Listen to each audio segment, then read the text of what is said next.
It is a beehive of activity here at Keke Foods, a local fruit and vegetable exporting company in Nalia, a suburb of Kampala.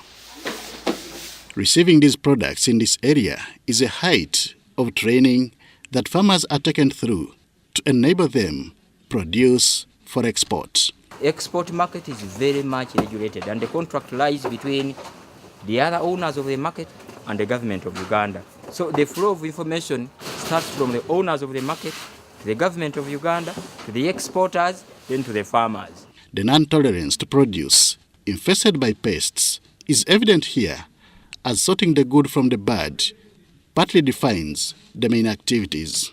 Some pests are not wanted at all. For example, the false codling moth, 0% acceptance, meaning no fruit of these should have that pest. And in Africa, it is everywhere.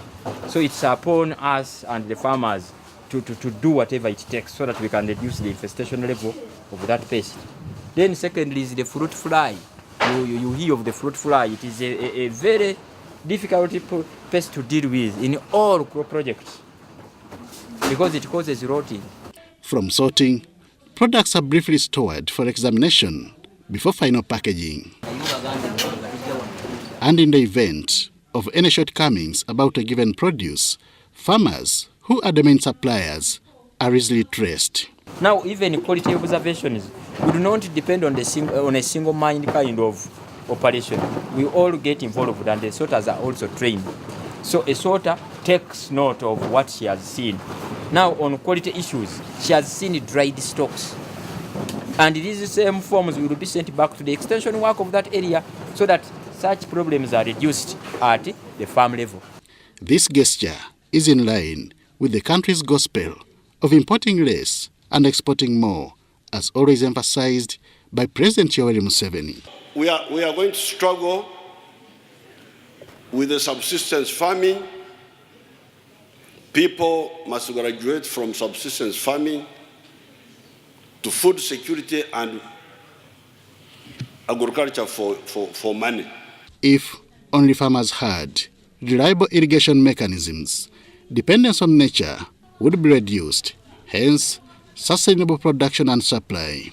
If the government can support the farmers in irrigation systems, in extending irrigation services to the farmers, this can be solved because that would ensure that farmers are producing from January to January, and that would translate into sustainable supply of products to KK and eventually to the export market, and that will of course translate into sustainable income to these local farmers who supply us.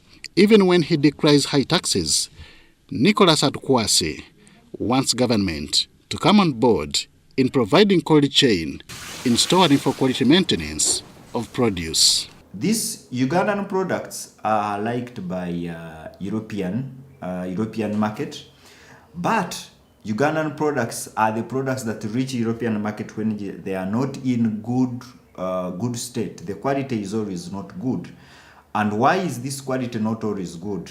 Mainly this is because of cold chain management. The cold chain system here in Uganda is very poor, is actually not there, and KK Foods is trying by all the means to beat all the odds to ensure that this cold chain is put in place.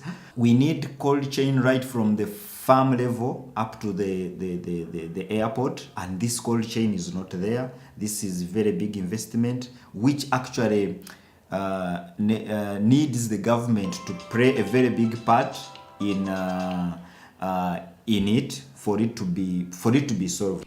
Employing more than 60 people as permanent staff, KK Foods exports over 15 fresh products to Europe, out of which United Kingdom takes 90%. Comprising vegetables and fruits, the products include hot pepper, okra, beans, green chilies, passion fruits, sweet potatoes, groundnuts and sugarcane, among others. Henry Okrut, UBC.